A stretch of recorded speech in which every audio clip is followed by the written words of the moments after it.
নবীকে আল্লাহ তাআলা বলছে, এই নফসের পূজারী যারা, মনের চাহিদার পূজারী যারা, সর্বকিছুতে মনের ইচ্ছা মতো চলে যারা, আপনার কাছে হয়তো মনে হচ্ছে তাদেরকে আপনি বললে তারা শুনবে, অথবা তারা ভাববে, দিমাগ খাটাবে, চিন্তা ভাবনা করবে।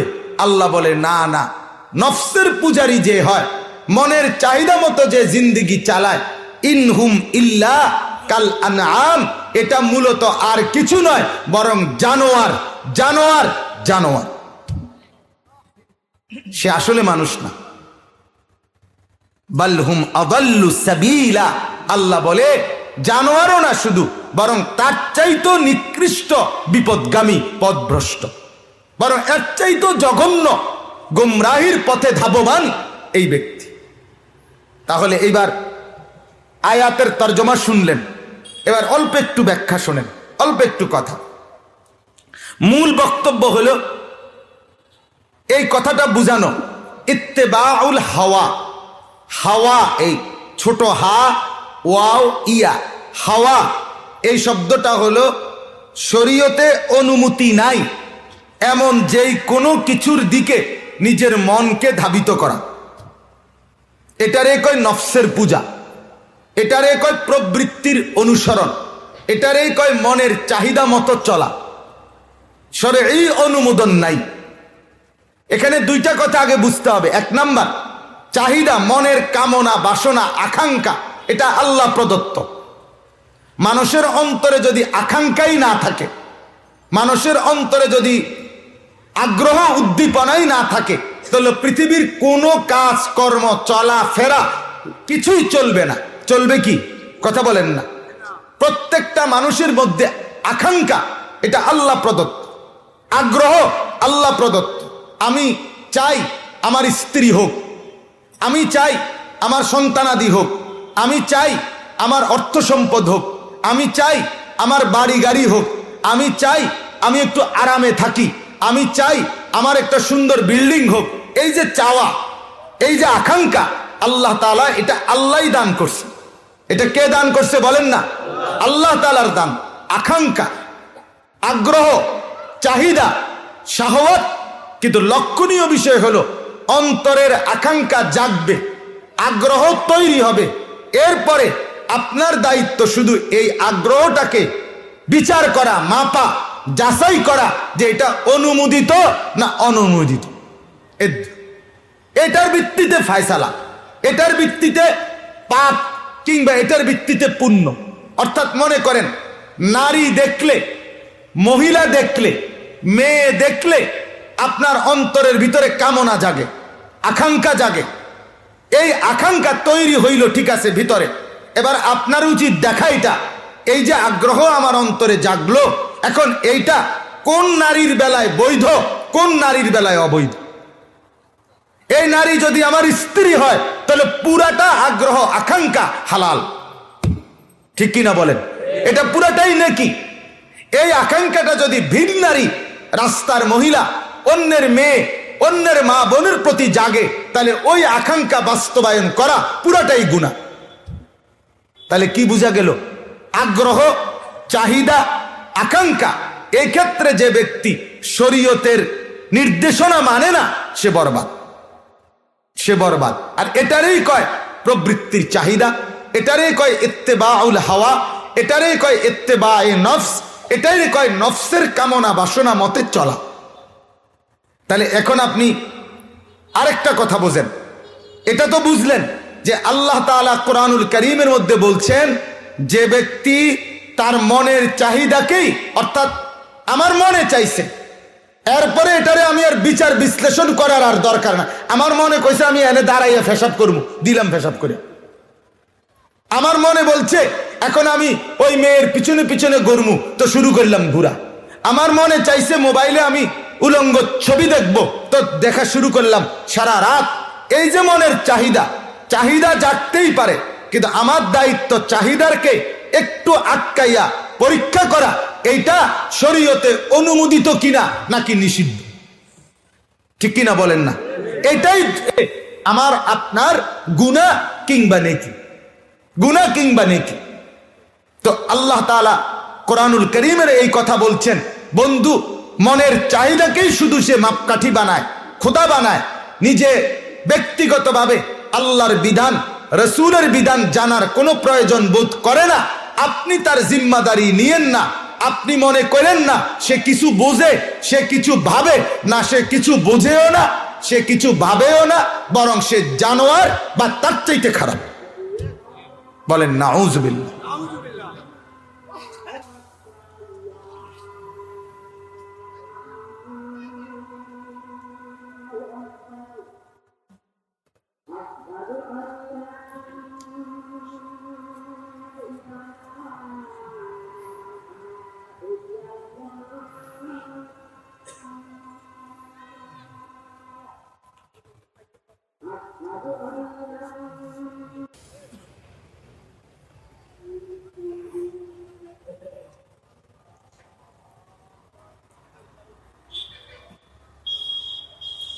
তাহলে আমি আপনাদের কাছে যে কথাটা বলতেছিলাম, এটাই আমার বক্তব্য, অল্প একটু কথা। মূলত মনের চাহিদা তৈরি হবে, এটা আল্লাহ প্রদত্ত। এ কথাটা বুঝলেন কিনা বলেন। 2 নাম্বার কথা হলো, মনের চাহিদায় তৈরি হলেই যদি সব সময় ব্যক্তি ওইটারই অনুসরণ করে, কোনো ডান বাম, কোনো বিধি বিধান জানার পরোয়া করে না, বরং আমার মন যা চায় আমি তাই করব, এইটা যে ব্যক্তি করে, আল্লাহ তাআলা বলেন সে ব্যক্তি মূলত জানোয়ার অথবা তার চাইতে নিকৃষ্ট। তার মূলত দেমাগও নাই, আকলও নেই, তার মূলত বুঝ বিবেক বুদ্ধি শুনবার বুঝবার কোনো মানসিকতাই নাই। এজন্য নবীকে আল্লাহ নিষেধ করছে, আপনি এরকম ব্যক্তির অভিভাবকত্ব জিম্মাদারি নিজের কাঁধে নিয়েন না, বরং যতক্ষণ পর্যন্ত সে এই সিদ্ধান্ত না নেয় যে আমি আমার মন মতো চলবো না, বরং আল্লাহ এবং তার রসুলের বিধান মতো চলবো, ততক্ষণ পর্যন্ত আগে তাকে এটাই বুঝাইতে চেষ্টা করো। নাই তো তুমি তোমার মতো চলো, আমি তোমারটা দেখমু, এটা বলার সুযোগ অনুমতি আপনার জন্য নাই, নবীকে আল্লাহ বলছে। তাহলে এখন আমরা দেখলাম আমাদের মনের চাহিদা আসবেই স্বাভাবিক, এবং সেই চাহিদাটাকে শুধুমাত্র আমাদের লক্ষণীয় হলো কোরআন সুন্নাহর আলোকে যাচাই করা, কোরআন সুন্নাহর আলোকে বিচার করা যে কোনটা বৈধ কোনটা অবৈধ, কোনটা যৌক্তিক কোনটা অযৌক্তিক, কোনটা হালাল কোনটা হারাম। এটাই আমাদের জন্য অত্যন্ত জরুরি একটা বিষয়। এবার কোরআনুল কারীমের ছোট্ট কয়েকটা আয়াত দেখেন, তাহলে আপনি আরো স্পষ্ট বুঝবেন। আল্লাহ তাআলা কোরআনুল কারীমের মধ্যে বলছেন, ফালা তাত্তাবিউল হাওয়া আন তাদিলু, ইনসাফ করতে গিয়ে তোমরা মনের চাহিদার অনুসরণ করো না, তাহলে তোমরা কোনো কাজে ন্যায় ইনসাফ সঠিক ফয়সালা করতে পারবা না। 2 নাম্বার, আল্লাহ তাআলা নবীকে বলছেন, ফালিদালিকা ফাদউ ওয়াস্তাকিম কামা উমিরতা ওয়ালা তাত্তাবি' আহওয়াআহুম। সাংঘাতিক 3টা কথা বলছে নবী, আপনার জিম্মাদারি 1, আমি আল্লাহর পথে আপনি দাওয়াত দিতে থাকেন। 2, যেই বিধান আমি আপনাকে দিয়েছি তার উপরে আপনি নিজে পূর্ণ মজবুতির সাথে আমল করেন। 3, আপনি যারা নিজের মনের চাহিদা মতো নফসের পূজারী, তাদের কাউকে আপনি অনুসরণ করবেন না। 3টা কথা গুরুত্বপূর্ণ মূলনীতি। আমার পথে দাওয়াত দেন, আপনার উপরে যেই বিধান মজবুতির সাথে পালন করেন, আর নফসের পূজারী যারা, মনের খেয়াল খুশি মতো চলে যারা, আপনি তাদেরকে অনুসরণ করবেন না। আচ্ছা, 3 নাম্বার আয়াত কোরআনুল কারীমের মধ্যে আল্লাহ তাআলা বলেন, তাও নবীকে লক্ষ্য করে বলছেন, ওয়ালা তুতি', হে নবী আমার, বন্ধু আমার, আপনি অনুসরণ করবেন না 3 শ্রেণীর ব্যক্তিকে।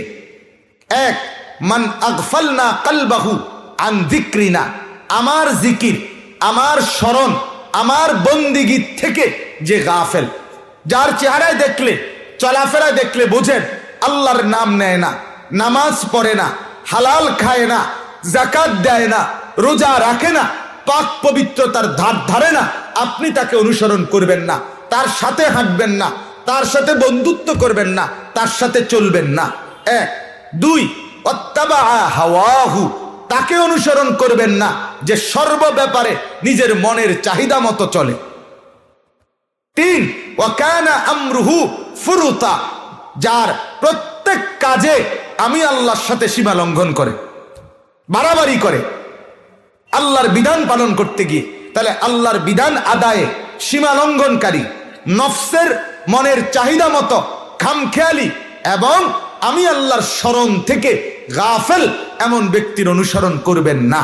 তাহলে এখানেও একই কথা আল্লাহ বললেন যে আপনি নফসের পূজারীদের অনুসারী হবেন না। তাহলে মনের চাহিদা মতো চলা এবং মনের চাহিদা মতো যারা চলে তাদের সাথে উঠা বসা করা, এটা কঠোরভাবে নিষেধ, কঠোরভাবে নিষেধ, কঠোরভাবে নিষেধ।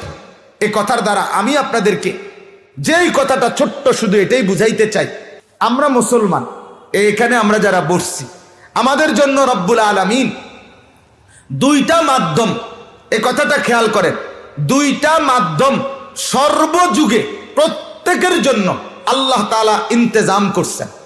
একটা হলো কিতাবুল্লাহ, আরেকটা হলো রিজালুল্লাহ। আল্লাহ তাআলা আমাদের জন্য প্রত্যেক জামানায় আল্লাহর পক্ষ থেকে প্রেরিত কিতাব, এটা আমাদের হেদায়েতের জন্য ব্যবস্থা করছেন। 2, কিতাব আমাদের হাতে নিজে নিজে ছেড়ে দেন নাই, বরং ওই কিতাবের হেদায়েত, জান্নাতের রাস্তা বুঝাবার জন্য প্রত্যেক জামানায় আল্লাহ তাআলা উপযুক্ত ওলামায়ে কেরাম প্রত্যেক এলাকায়, প্রত্যেক কওমে পর্যাপ্ত পরিমাণ, চাহিদা পরিমাণ ব্যবস্থা করছে। তাইলে আমি একটা উদাহরণ দেই। গত মাসে আমি ইন্ডিয়া গেছিলাম, দিল্লিতে আমার গলার অপারেশন হয়েছিল। তো আমি দিল্লি এয়ারপোর্টে নামবার আগে আমার যিনি গাইড, ওইখানে যার সাথে আমি যোগাযোগ করছি, সে কলকাতার লোক, ভারতীয় মুসলমান ছেলেটা, তো বাংলায় কথা বলে। আমি তারে বলছি যে ভাই আমি দিল্লি এয়ারপোর্ট নাইমা আপনার কাছ পর্যন্ত আইতে পারবো না, আমি চিনমুনি। তখন সে আমারে বলল যে হুজুর, এয়ারপোর্টে বিমান থেকে নামার পর আমি পর্যন্ত আসতে এতটা নিখুঁত দিক নির্দেশনা আছে যে আপনি হারাইবার কোনো সিস্টেমে নাই। আপনি শুধু বাইরেবেন, আমি পর্যন্ত আইলেই আপনি শুধু হাঁটতে থাকবেন, এইভাবে দিক নির্দেশনা দেওয়া আছে। আপনি ইচ্ছা করেও হারাইতেন পারতেন না। কথাটা বুঝছেন কিনা? তো ঠিক আমার বলার উদ্দেশ্য হলো এই কথাটা। আল্লাহ তাআলা বলেন, বান্দা ইন্না হাদাইনাহুস সাবিলা, আমি রব্বুল আলামিন তোমার জন্য হেদায়েতের পথ, রাস্তা বিস্তারিত বলে দিয়েছি। আমি কিতাবও দিয়ে রাখছি, আমি বুঝাইবার জন্য রিজাল, উপযুক্ত আলেমও তৈরি করে দিছি। দুইটা থাকার পর কিতাবও আছে, আবার বুঝাইবার লোকও আছে। প্রত্যেক এলাকায়, প্রত্যেক মহল্লায়, প্রত্যেক ঘাটিতে জীবনের একবারে বিন্দু বিন্দু বিষয়ে দিন বুঝাবার। এরপরও তুমি পথ হারাইলা কেন, এরপরও তুমি জাহান্নামী হলা কেন? মূল কারণ এটাই, তুমি নিজেই সিদ্ধান্ত নিছ আমি আগুনেই জ্বলমু, আমনে আমারে বাঁচাইয়া লাভ নাই। ঠিক কিনা বলেন? নাই তো আগুনে জ্বলবার কোনো কারণ নাই। কোন মুসলমান জাহান্নামী হওয়ার কোনো কারণই হইতে পারে না। কেন জাহান্নামী হবে? কি কারণে? কি লোকের অভাবে, না বুঝার অভাবে, না কিতাবের অভাবে, না বুঝাইনার অভাবে? কি কারণ? কেন মনের চাহিদা মতো চলবেন? কেন নফসের পূজারী হবেন? আমার বাপ, তাহলে এই দুই কথা মিলাইয়া বলেন। 1 নাম্বার কথা হলো, আল্লাহ তাআলা কোরআনুল কারীমের মধ্যে বারবার এটা বলছে, মনের চাহিদা মতো চইল না। কি মতো চইল না বলেন না? মনের আপনারা যারা টেলিভিশনে নাটক, সিনেমা দেখেন, বলেন এটা মনের চাহিদা না? কথা বলেন না কেন? এটা শরীয়ত অনুমোদিত? আপনারা যারা বিড়ি সিগারেট খান, এটা মনের চাহিদা না? এটা শরীয়ত অনুমোদিত? আপনারা যারা কথায় কথায় গালি দেন, এটা মনের চাহিদা না? এটা শরীয়ত অনুমোদিত? তাইলে যেগুলো অনুমোদিত না, আপনার স্ত্রী বেপর্দা, আপনার ছেলেটা নামাজ পড়ে না, আপনার মেয়েটা নামাজ পড়ে না, আপনার মেয়েটা পর্দা করে না, আহারে মুসলমান, আপনি কেমনে বললে বুঝতেন আপনার ছেলে নামাজ পড়ে না, মেয়ে নামাজ পড়ে না, সারা রাত মোবাইলে উলঙ্গ ছবি দেখে, নর্তকীর নাচ দেখে, লক্ষ লক্ষ পুরুষ যুবক সারাটা জীবন এই জিনা ব্যভিচারের দৃশ্যের মধ্যে বরবাদ করে দিচ্ছে, আপনার এরপরেও কি বুঝে আসে না যে আপনার জীবনের গড়া, আপনার জীবন সুন্দর করার কিছুই হইল না আপনার?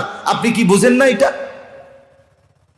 যার ছেলে নামাজি না, যার মেয়ে নামাজি না, যার স্ত্রী বেপর্দা, তার জীবনের অর্জনটা কি? যার জীবনের অর্জনটা কি? 60 বছর বয়সেও যিনি বিড়ি সিগারেটে আসক্ত, 60 বছর বয়সেও যিনি চা দোকানে টেলিভিশনে নর্তকীর নাচ দেখে, এই চাচা বুঝলোটা কি, শিখলোটা কি, জানলোটা কি, নিজেকে বদলাবে কখন? বলেন আমারে। উনি ভালো হবে কোন দিন? উনি গুনাহ ছাড়বে কোন দিন? উনি আখেরাতে যাবে কোন দিন? উনি কবরে যাবে কোন দিন? তাহলে বুঝা গেল মনের চাহিদা মতো ইমানদার চলতে পারে না। নবীজি বলেন, আল আজিজু মান আতবা নাফসাহু হাওয়াহা। নবী বলেন, ওই ব্যক্তি অপদার্থ, অক্ষম, দুর্বল, অসহায়, ওই ব্যক্তি ব্যর্থ যে তার মনের চাহিদার অনুসরণ করে, ও তামান্না আলাল্লাহ, আর আল্লাহর উপরে আশা করে। মুখে খায় বিড়ি আর বলে আল্লাহ ভরসা। কি আল্লাহ ভরসা? কি কথা বলেন? আল্লাহ কিতা ভরসা? কথায় কথায় গালি দেয়, আবার কয় আল্লাহ ভরসা। ও মাইতো না, হুজুররা যত কয় এত না। কথা বলেন। আপনি গুনাহ করছেন, মনের চাহিদা মতো চলতেছেন। আপনার ঘরে রঙিন টেলিভিশন বছরের পর বছর চলতেছে, আর আমনে কোন আল্লাহ ভরসা, আল্লাহ মাফ করে দেব। কি মাফ করব? কি মাফ করব? আল্লাহ তাআলা কোথাও কোরআনের কোথাও বলছে যে গুনাহ করতে থাকো আমি ভরসা? কথা বলেন না। গুনার উপরে আল্লাহ ভরসা, আল্লাহ চুরির উপরে ভরসা, বাটপারির উপরে ভরসা। আল্লাহ তাআলা তো বলছে, বান্দা তওবা করো, গুনাহ ছেড়ে দাও, আর করবা না, ওয়াদা দাও, লজ্জিত হয়ে মাফ চাও, তাইলে আমি ভরসা, তাইলে আমি ভরসা। লা তাকনাতু মির রাহমাতিল্লাহ, তাইলে আমি ভরসা। কিন্তু গুনার উপরে তুমি থাকবা, নাফরমানের উপরে তুমি থাকবা, আর বলবা আল্লাহ ভরসা, এটা সম্পূর্ণ জুলুম, বেইনসাফি ছাড়া আর কিছু না। অতএব আমার বাপ মেহেরবানি করে এই ফিকির করেন, এই ফিকির করেন, নফসের চাহিদা মতো, মনের চাহিদা মতো না চলা, জীবনটাকে কোরআনের মাধ্যমে, হাদিসের মাধ্যমে, ওলামায়ে কেরামের নির্দেশনা মতে। এই যে আলেমরা বছরের পর বছর আপনাদের কাছে চিল্লায়, এই মাহফিলে, ওয়াজে, মজলিসে, মসজিদে, জুমার বয়ানের মধ্যে, বিভিন্ন খানকার মধ্যে কি বলতে চায়? আপনার জীবন যেভাবে চলতেছেন ওইটা বদলাইয়া কোরআনের মতো চালান, আল্লাহর নির্দেশনা মতো চালান। এটা এতবার বলার পরেও আপনি বুঝলেন না, মানলেন না। মূলত আপনি সিদ্ধান্তই নিছেন আপনি আগুনে জ্বলবেন, আপনি ফায়সালাই নিয়ে আলাইছেন আপনি জাহান্নামে জ্বলবেন। নালে এতবার আল্লাহর কথা শুনবার পরে বদলে যাওয়ারই কথা, পাল্টে যাওয়ারই কথা। অতএব আজকে আমি এটাই আপনাদেরকে বললাম। আল্লাহ তাআলার এই আয়াত, আব্দুল্লাহ ইবনে আব্বাস বলছে মনের চাহিদার একটা সাংঘাতিক কথা। এটা হযরত আব্দুল্লাহ ইবনে আব্বাস বলছে, মনের চাহিদা মতো যে চলে, কোরআন সুন্নাহ মতো যে চলে না, সেও একটা মূর্তি পূজারী, সে একটা মূর্তি পূজারী। হিন্দু যেমন মূর্তির পূজা করে, এই লোক নফসের পূজা করে। নফসটাই তার একটা মূর্তি, যেটার পূজা সে করে।